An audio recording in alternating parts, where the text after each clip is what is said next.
요즘 한 연예인을 둘러싼 이른바 주사 이모 논란을 가볍게 넘겨서는 안 됩니다. 이 사건은 특정 인물을 비난하기 위한 이야기가 아닙니다. 우리 사회가 오랫동안 눈감아온 불법 의료 관행을 정면으로 바라보게 하는 계기이기 때문입니다. 한국은 경제 규모 세계 10위권의 나라입니다. 의료 기술과 제도 또한 세계적으로 높은 평가를 받고 있습니다. 그런데도 여전히 의료기관이 아닌 곳에서 주사를 맞는 일이 일어나고 있습니다. 더 심각한 것은 이런 일이 일부 유명인뿐 아니라 우리 주변의 평범한 일상 속에서도 아무렇지 않게 벌어지고 있다는 사실입니다. 주변을 조금만 둘러보면 집에서 가볍게 영양 링거를 맞았다는 사람들을 어렵지 않게 볼 수 있습니다.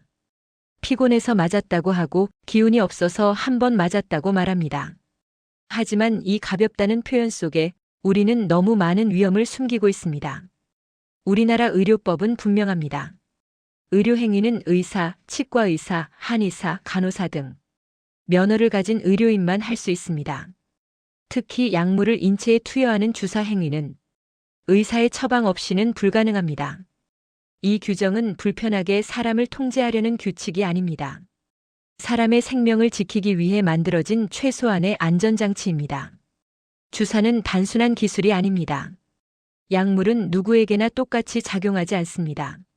어떤 사람에게는 아무 문제가 없어 보이는 성분이 다른 사람에게는 심각한 알레르기 반응을 일으킬 수 있습니다.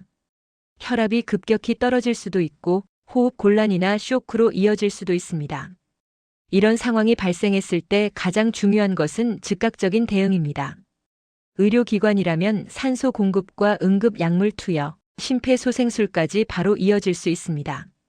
하지만 집이나 호텔, 촬영 현장 같은 공간에서는 이 모든 것이 사실상 불가능합니다. 그 몇 분의 차이가 생과 사를 가릅니다. 이 위험은 이론적인 이야기가 아닙니다. 실제로 온라인 중고거래 플랫폼과 SNS에서는 영양주사나 백신을 개인 간 거래하는 글들이 꾸준히 발견되고 있습니다. 병원보다 싸게 주사를 놔주겠다는 글, 시험이나 면접 전에 맞으면 좋다는 광고가 아무 제재 없이 떠돌고 있습니다. 이는 명백한 불법 의료 행위이자 불법 약물 유통의 한 형태입니다. 의료계는 이 문제를 오래전부터 경고해 왔습니다.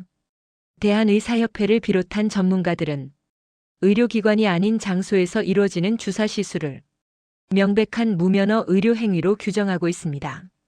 사고가 나지 않았다고 해서 안전한 것이 아니라 아직 사고가 드러나지 않았을 뿐이라는 점을 분명히 말하고 있습니다. 우리가 흔히 말하는 영양주사나 피로회복 주사 역시 마찬가지입니다. 이름은 그럴듯하지만 과학적으로 효과가 명확히 입증된 경우는 많지 않습니다.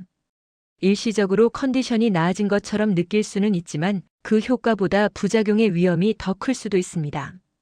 특히 개인의 건강 상태를 제대로 확인하지 않은 채 맞는 주사는 더 큰 위험을 안고 있습니다. 의사의 처방이 필요한 이유는 간단합니다. 그 약이 정말 필요한지 판단해야 하기 때문입니다. 기저질환이 있는지, 현재 복용 중인 약과 충돌하지는 않는지, 몸 상태가 주사를 견딜 수 있는지까지 종합적으로 판단해야 합니다. 이 판단은 경험과 책임을 가진 의료인만 할 수 있습니다. 의료기관에서 주사를 맞아야 하는 이유도 분명합니다. 문제가 생겼을 때 책임지고 대응할 수 있는 시스템이 있기 때문입니다. 의료는 개인의 호의나 손기술이 아니라 구조와 책임 위에서 작동해야 하는 영역입니다. 이제는 사회 전체가 분명한 기준을 가져야 합니다. 불법 주사는 편의의 문제가 아니라 생명의 문제라는 인식입니다. 연예인이든 일반인이든 예외는 없어야 합니다. 다들 그렇게 한다는 말로 넘어가기에는 그 대가가 너무 큽니다. 이 이야기는 누군가를 공격하기 위해 꺼낸 것이 아닙니다. 우리 모두가 안전한 선택을 하도록 돕기 위한 경고입니다. 불법 의료 행위를 더 이상 묵인하지 않는 사회 분위기, 생명 앞에서는 타협하지 않는 기준이 지금 이 시점에 반드시 필요합니다.